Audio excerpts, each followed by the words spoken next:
Triệu Lệ Dĩnh diện các bộ váy đẹp như công chúa khiến cả thế giới phải kinh ngạc. Áo sơ mi trắng đơn giản kết hợp chân váy đen, Lý Dĩnh toát lên vẻ tinh tế nơi công sở. Ánh mắt tập trung của một đạo diễn cho thấy khí chất sâu sắc của cô. Phong cách cơ bản cũng có thể được mặc để thể hiện cá tính, điều quan trọng nằm ở phong cách và khí chất. Diện mạo gần đây của Ly Ying đã thu hút sự chú ý của tôi. Cô ấy mặc một chiếc áo sơ mi trắng đơn giản cùng chân váy đen, trông vô cùng quyến rũ. Thật lòng mà nói, ban đầu tôi thấy cách phối đồ này quá bình thường, nhưng nhìn kỹ lại thấy rất sang trọng. Chiếc áo sơ mi trắng có form dáng đẹp, độ rủ vừa phải, kết hợp với chân váy đen ôm sát càng tôn lên vóc dáng thanh mảnh của cô ấy. Cô ấy đặc biệt nổi bật khi bận rộn trên phim trường. Nhìn cô ấy nghiêm túc chỉ đạo với cây bút giả trên tay, tôi chợt nhớ ra mình từng nghe ai đó nói rằng diễn viên chuyển sang làm đạo diễn chỉ là tham gia cho vui thôi. Nhưng lần này Lý Dĩnh thực sự dồn hết tâm huyết vào. Ánh mắt chăm chú nhìn màn hình và dáng vẻ trầm ngâm ngồi trên ghế đạo diễn khiến người ta cảm thấy cô ấy đang học hành chăm chỉ. À mà, cảm giác khi làm đạo diễn hoàn toàn khác so với khi lên hình trước đây.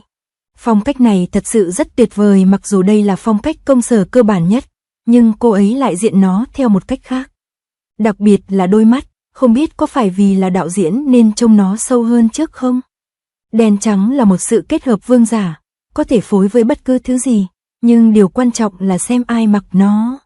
Đây là một mẹo nhỏ dành cho người mới, nếu bạn muốn trở thành chuyên gia trong môi trường công sở, một chiếc áo sơ mi trắng tinh tươm sẽ là một điểm cộng thực sự. Tuy nhiên, bạn vẫn phải chú ý đến phong cách khi chọn trang phục, bởi suy cho cùng, điều cấm kỵ nhất trong phong cách công sở chính là nói sao nhỉ, quá giản dị hay quá cầu kỳ. Hãy nhìn trang phục của Ly Ying, vừa đơn giản vừa thanh lịch, pha chút nữ tính, thể hiện hoàn hảo ý nghĩa của sự chỉn chu mà không mất đi cá tính. Bộ ảnh này làm tôi muốn mua một chiếc áo sơ mi trắng. Nhưng nghĩ lại thì, quan trọng vẫn là khí chất. Quần áo nhìn đẹp, nhưng quan trọng hơn là người mặc có khỏe mạnh hay không. Thàn ôi, đây có lẽ là sự khác biệt giữa người nổi tiếng và người thường. Triệu Lệ Dĩnh đã thay đổi. Chiếc váy ống khiến toàn bộ khán giả choáng váng, thần thái của cô ấy thật tuyệt vời. Triệu Lệ Dĩnh khiến khán giả choáng ngợp với chiếc váy dài hở vai đơn giản, thể hiện hoàn hảo cảm giác tinh tế và sức mạnh tĩnh tại. Cư dân mạng ca ngợi cô là đỉnh cao của sự nữ tính, cho thấy sự chuyển mình từ ngọt ngào sang quyến rũ của cô. Lần này Triệu Lệ Dĩnh xinh đẹp đến mức khó có thể rời mắt. Ai có thể ngờ rằng cô gái dịu dàng, ngọt ngào từng vào vai, Triệu Tiểu Cốt, giờ đây lại có thể xinh đẹp và có sức ảnh hưởng đến vậy. Vài ngày trước, khi cô xuất hiện trong chiếc váy hở vai, toàn bộ khán giả đều sững sờ, đây có còn là Triệu Lệ Dĩnh mà chúng ta từng biết không? Cô ấy không đeo nhiều đồ trang sức và váy của cô ấy cũng không có thiết kế cầu kỳ. Cô ấy chỉ mặc một chiếc váy dài hở vai được cắt may gọn gàng. Khi cô đứng đó, cô đã kiểm soát được toàn bộ hào quang của nơi cao cấp này. Thành thật mà nói, thiết kế của chiếc váy này rất hợp lý. Không có kim sa, không có lông vũ và không có phần khoét rỗng. Nó chỉ là một màu đơn sắc, nhưng các chi tiết được thực hiện rất tốt. Phần thân trên ôm sát vào cơ thể, đường nét vai, cổ và xương quai xanh hiện rõ, mép áo ống như được khoét sâu, mềm mại và chắc chắn, viền váy buông xuống nhẹ nhàng, cứ 2 bước lại có một làn gió thổi bay, trông thật thanh lịch. Cô ấy rất khéo léo trong cách ăn mặc, không cố ý để lộ bất cứ thứ gì nhưng lại che giấu rất khéo léo, điều này ngay lập tức làm nổi bật vẻ ngoài sang trọng. Hoặc là cô ấy đang cố tỏ ra gợi cảm, hoặc là cô ấy chỉ đứng đó một cách lặng lẽ, nhưng cô ấy lại không thể nào quên, có lẽ đây là thứ mà mọi người gọi là sức mạnh tĩnh, đúng không? Cư dân mạng vô cùng kinh ngạc khi nói rằng đây chính là đỉnh cao của sự nữ tính, và tôi chưa bao giờ nghĩ cô ấy có thể xử lý một sự kiện lớn như vậy trước đây, nhưng giờ tôi hiểu rằng cô ấy đã tự mình tạo nên thần thái của mình. Quả thực, bây giờ cô ấy không chỉ dịu dàng mà còn tràn đầy năng lượng hơn. Chỉ cần đứng đó, không cần cô ấy làm gì cả, bạn cũng có thể cảm nhận được cô gái này đã trải qua rất nhiều điều, cô ấy rất hiểu biết và tự tin. Một số người cho rằng váy ống rất khó mặc.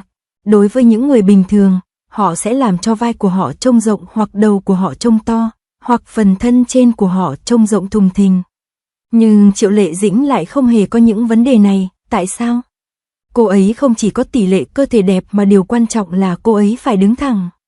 Với đầu ngẩng cao, ngực ưỡn ra, mắt sáng, và bất cứ nơi nào tôi đứng, tôi đều mang theo luồng khí, tôi là trung tâm của sự chú ý. Như Fashion Cosmo đã nói trước đây, vẻ ngoài đẹp không chỉ phụ thuộc vào trang phục mà còn phụ thuộc vào người mặc chúng. Làm sao mà ánh sáng này lại có thể do váy tạo ra được? Đây là điều cô đã đạt được từng bước trong nhiều năm qua. Thật dễ dàng để mặc một chiếc váy ống, nhưng lại khó để mặc nó theo phong cách riêng của bạn. Nhưng lần này, Triệu Lệ Dĩnh thực sự đã nói đúng. Vô hạn, siêu hạng nhất là ngôi sao hàng đầu Triệu Lệ Dĩnh. Vị trí của cô không thể lay truyền. Vô hạn, đỉnh cao, Givenchy định vị Triệu Lệ Dĩnh vô cùng chính xác.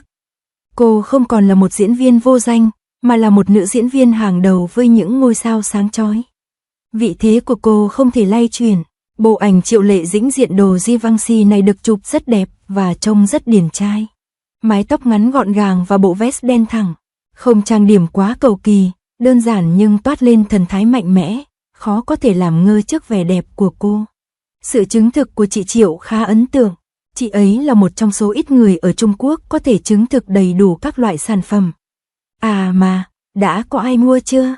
Không mua cũng không sao, chỉ cần cùng nhau thưởng thức vẻ đẹp trai của Triệu Lệ Dĩnh là được. Quảng cáo mới của Triệu Lệ Dĩnh đang bán rất chạy. Cô được khen ngợi là nổi tiếng như Audrey, nhưng lại bị chỉ trích vì trông quê mùa trong những bức ảnh thô.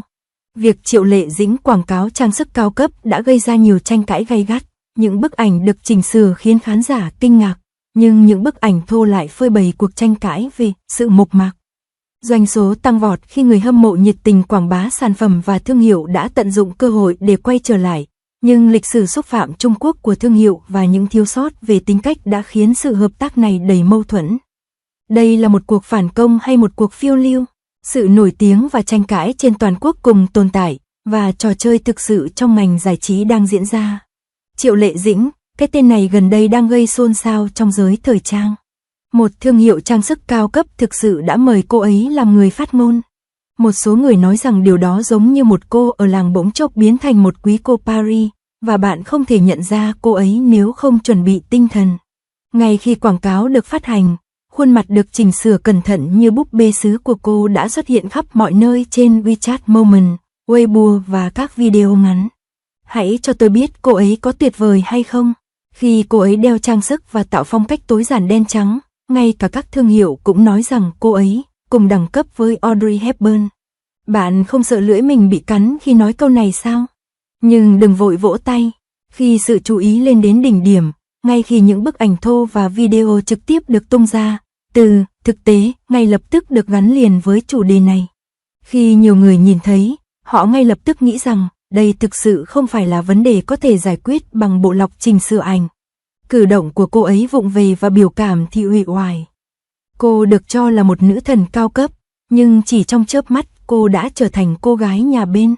Liệu tính khí có thực sự có thể được rèn luyện thông qua việc học tập cẩn thận không? Tôi có một dấu hỏi lớn trong đầu. Có điều gì đó thậm chí còn đau lòng hơn. Thương hiệu này đã gây ra một cuộc tranh cãi lớn vào năm 2018.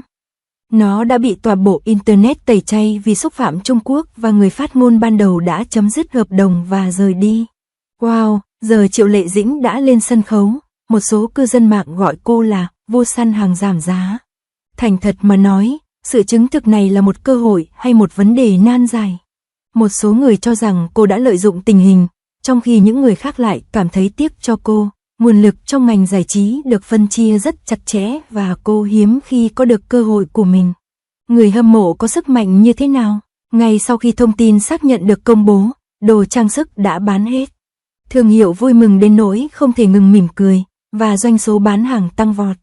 Sự việc này dữ dội đến mức cư dân mạng cho biết đây là lần đầu tiên thương hiệu này chứng kiến doanh số bán hàng mạnh mẽ như vậy kể từ sau vụ việc.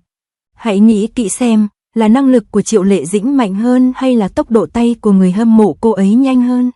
Sự nhiệt tình bỏ phiếu thực sự đáng kinh ngạc, nhưng liệu những bức ảnh đã được chỉnh sửa có thể kiếm sống được không? Những bức ảnh thô vẫn còn đó, cho thấy hàm rộng, chuyển động cứng nhắc và thiếu thần thái.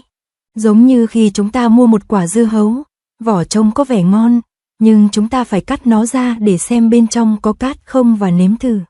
Một số người cho rằng diễn viên không phải là người mẫu nên cử chỉ của họ thiếu chuyên nghiệp là điều bình thường. Nhưng thương hiệu này vẫn khăng khăng muốn nâng cô lên thành nữ hoàng điện ảnh đẳng cấp thế giới. Đây không phải là chỉ chờ để bị chỉ trích sao? Có rất nhiều tranh cãi về tính khí. Một số người hâm mộ cho rằng Triệu Lệ Dĩnh dễ gần và thực tế như một người bình thường. Dù có hơi nhà quê một chút thì đó vẫn là sự thật. Một số người còn nói rằng bán đồ trang sức không phải là cuộc thi sắc đẹp, điều quan trọng là ai kiếm được tiền thật. Nhưng cũng có nhiều người không thể chấp nhận được, cho rằng đây không phải là sự sang trọng cao cấp mà rõ ràng là hạ thấp đẳng cấp của thương hiệu.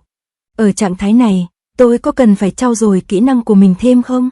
Sau đó còn có vấn đề về đạo đức, thương hiệu này trước đây có tiếng xấu, giờ đây khi Triệu Lệ Dĩnh tiếp quản, một số người cho rằng đây là sự thỏa hiệp với lập trường quốc gia. Bạn nói kinh doanh là kinh doanh, nhưng một số người không thể vượt qua được rào cản cảm xúc. Cô ấy thụ động chọn món hời, hay chủ động đưa ra lựa chọn. Không ai có thể giải thích được điều này. Một số người cho rằng thế giới thời trang rất thực tế và khi cơ hội đến, ai cũng muốn nắm bắt. Một số người cũng cho rằng không thể tùy tiện vượt qua giới hạn.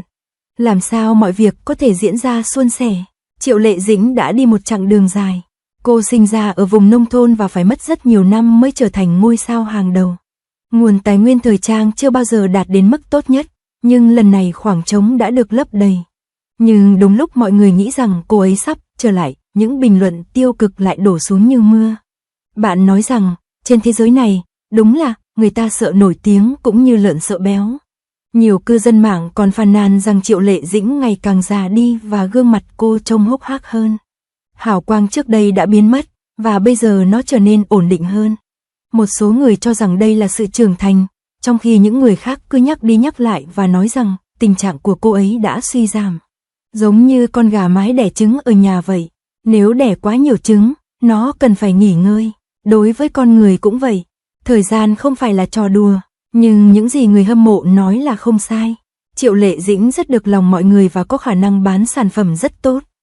Không ai có thể phủ nhận điều này, lượng bán ra vẫn ở đó, không hề phóng đại. Điều mà các thương hiệu coi trọng, bên cạnh vẻ bề ngoài, là ai có thể mang lại lợi ích hữu hình. Cho dù thế giới bên ngoài có hỗn loạn đến đâu thì cuối cùng tất cả đều phụ thuộc vào dữ liệu. Đằng sau những tranh cãi này là sự phản ánh chân thực của ngành công nghiệp giải trí. Một thương hiệu xa xỉ cao cấp, một ngôi sao nổi tiếng, người hâm mộ, người ghét, người qua đường và những người trong ngành đều có ý kiến riêng. Không ai là thánh nhân và không ai có thể đáp ứng được tiêu chuẩn của tất cả mọi người. Bạn nói cô ấy thiếu tinh khí, nhưng cô ấy có thể xoay chuyển tình thế. Bạn nói rằng cô ấy không xứng đáng với sự xa xỉ cao cấp, nhưng doanh số bán hàng lại khiến bạn phải ngạc nhiên. Thế giới này vốn dĩ là vậy, luôn có người nói xấu sau lưng người khác. Sự so sánh giữa ảnh thô và ảnh đã qua chỉnh sửa thực chất giống như hai mặt của cuộc sống chúng ta. Mọi thứ được đăng trong vòng kết nối bạn bè đều đẹp, nhưng chỉ có bạn mới biết cuộc sống thực của mình như thế nào. Triệu Lệ Dĩnh cũng là người bình thường, làm sao có thể lúc nào cũng hoàn hảo được. Khi nhìn dưới kính lúp, mọi vấn đề đều được bộc lộ. Nhưng đây không phải là sự tàn nhẫn của ngành giải trí sao? Chủ đề ngày càng trở nên nghiêm trọng hơn, phần bình luận thì ồn ào như một khu chợ rau. Có người nói rằng địa vị hiện tại của Triệu Lệ Dĩnh là nhờ vào sự nỗ lực của chính cô. Tuy nhiên, một số người lại chế nhạo cô, cho rằng cô chỉ đang chiếm chỗ của người khác. Có ai có thể nhìn rõ, có ai trong ngành giải trí có thể lựa chọn nguồn lực không? Được đến đây là một điều may mắn, và sẽ không có lần sau nếu bạn bỏ lỡ. Bỏ qua những lời phàn nàn, thực tế là sự ủng hộ của Triệu Lệ Dĩnh thực sự đã mang lại sức sống mới cho thương hiệu này. Doanh số bán hàng tăng vọt, người hâm mộ đặt hàng ồ ạt và thương hiệu đã phải xin lỗi và đếm tiền cùng một lúc. Bạn không thấy điều này buồn cười sao?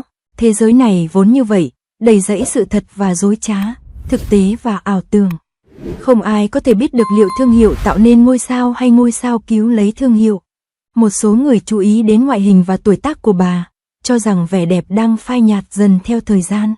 Một số người chỉ trích những khuyết điểm của cô và nói rằng hành động của cô thiếu chuyên nghiệp. Nhưng ai mà không cố gắng vươn lên khi bị cuộc sống đẩy xuống. Trong ngành giải trí có rất ít thần thánh, vậy làm sao có thể có người hoàn hảo được? Những nếp nhăn trên khuôn mặt và sự cứng nhắc trong cử động của bà chẳng phải là bằng chứng của thời gian sao? Cuối cùng, tôi muốn hỏi, ai sẽ trả tiền cho sự tương phản lớn giữa ảnh đã chỉnh sửa và ảnh thô? Có phải là do kỳ vọng của khán giả quá cao hay do bộ lọc người nổi tiếng quá nặng? Hồ sơ trước đây của Brand, thực tế giao thông, tình cảm dân tộc, rất nhiều lớp mâu thuẫn chồng chất lên nhau, ai có thể giải thích rõ ràng? Liệu đòn phản công cao cấp của Triệu Lệ Dĩnh có phải là phép thử cho vàng thật không sợ lửa? Chúng ta có nên đợi thêm một thời gian nữa để xem cô ấy có thể trở lại hay không? Có lẽ một ngày nào đó, ngay cả những người phàn nàn về cô ấy cũng sẽ không thể cưỡng lại việc mua một chiếc vòng cổ mà cô ấy quảng cáo. Bạn có nghĩ rằng sự xuất hiện của Triệu Lệ Dĩnh trên sân khấu sang trọng cao cấp là sự lột xác từ một cô gái nhà quê thành một nữ hoàng, hay chỉ là một hiện tượng nhất thời? Nếu một ngày nào đó điều gì đó lại xảy ra với thương hiệu, sẽ có bao nhiêu người đứng lên và nói, không, với sự phẫn nộ chính đáng? Ai đang đáp ứng nhu cầu của ai và ai đang tiêu thụ nhu cầu của ai? Phần bình luận đang chờ bạn thưởng thức.